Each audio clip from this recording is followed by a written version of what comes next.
छोटी सी सुरंग का मुंह खुल गया। सलीम के रोंगटे खड़े हो गए। नूर ने धीमी आवाज निकाली, जैसे कह रहा हो अंदर जाओ। सलीम ने बिस्मिल्लाह कहा और भीतर उतर गया। सुरंग के अंदर ठंडी हवा थी और दीवारों पर नमक की परतें थी। कुछ दूर जाकर सुरंग एक कमरे में खुलती थी जहां मिट्टी के मटके कतार से रखे थे। सलीम ने एक मटका खोला तो उसके अंदर चांदी के सिक्के नहीं थे, न सोने की ईंटें, बल्कि सूखे अनाज के दाने थे। गेहूं, जौ, खजूरें और साथ ही कुछ दवाइयों की शीशियां। सलीम की आंखों में आंसू आ गए। ये वही चीज थी जिसकी शहर को सबसे ज्यादा जरूरत थी, खाना और दवा। उसने जल्दी से कई मटके बाहर निकाले। नूर मदद की तरह खड़ा रहा।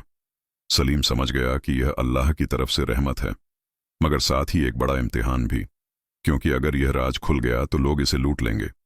सलीम ने अपनी चादर में जितना उठा सकता था उतना अनाज और दवा बांधी और सीधा मस्जिद के इमाम हकीम साहब के पास पहुंचा, जो शहर में अमानतदार मशहूर थे। इमाम ने सलीम की हालत देखी। तू बोले, बेटा क्या बात है? सलीम ने डरते हुए कहा, हकीम साहब, अल्लाह ने एक राह खोली है, मगर मैं अकेला इसे नहीं संभाल सकता। आप मुझे रहनुमाई दें। इमाम ने उसे अंदर बिठाया। सलीम ने सुरंग और मटों की ही बात बताई, मगर जिन्न का नाम छुपा लिया क्योंकि वह किसी फितने को बुलाना नहीं चाहता था। इमाम की आंखें भर आईं। उन्होंने कहा, यह नेमत है, मगर इसका हक यह है कि इसे छुपाकर भी बांटा जाए और दिखाकर भी।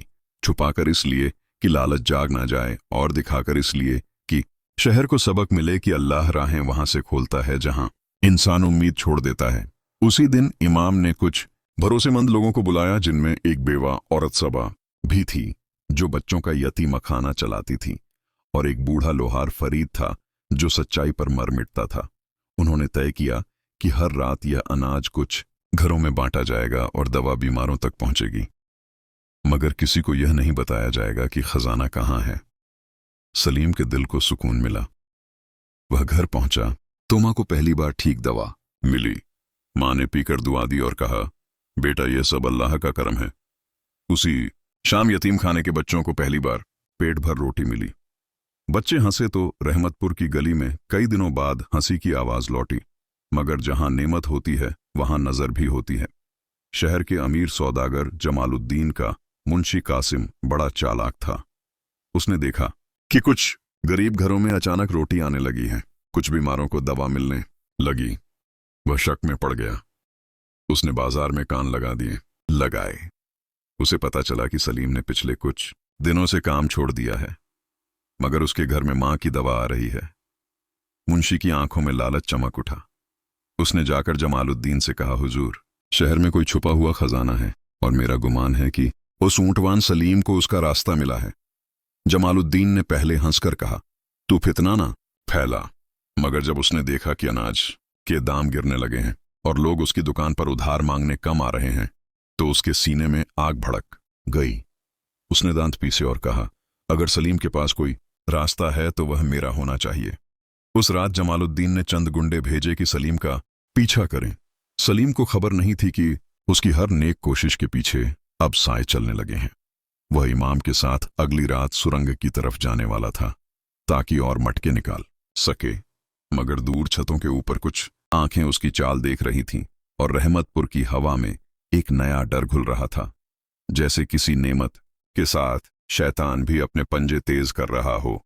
सलीम घर के आंगन में नूर के पास बैठा था और उसके कानों के पास धीमे से बोला, नूर, अगर यह रहमत हमसे छिन गई तो भी हम शुक्र करेंगे, मगर कोशिश नहीं छोड़ेंगे।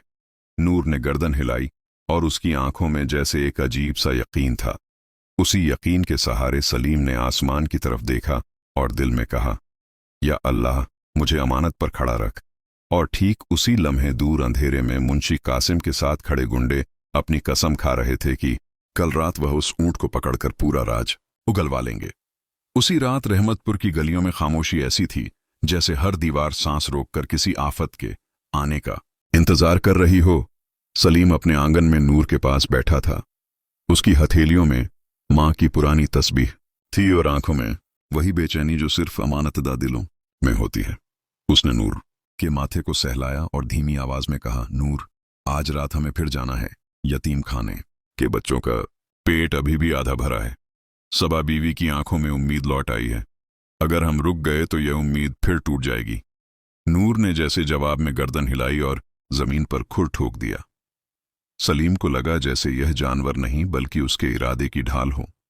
उधर दूसरी तरफ मुंशी कासिम अपने लालच के नशे में कांप रहा था। वह गुंडों को समझा रहा था कि यह कोई मामूली ऊंटवान नहीं, यह जरूर किसी छुपे हुए खजाने तक पहुंचा है। आज रात उसकी पीठ पर हाथ डाल दिया तो कल से रहमतपुर की रगों में हमारी हुकूमत दौड़ेगी। गुंडे हंस रहे थे। उनकी हंसी में इंसानियत नहीं थी, सिर्फ शिकार।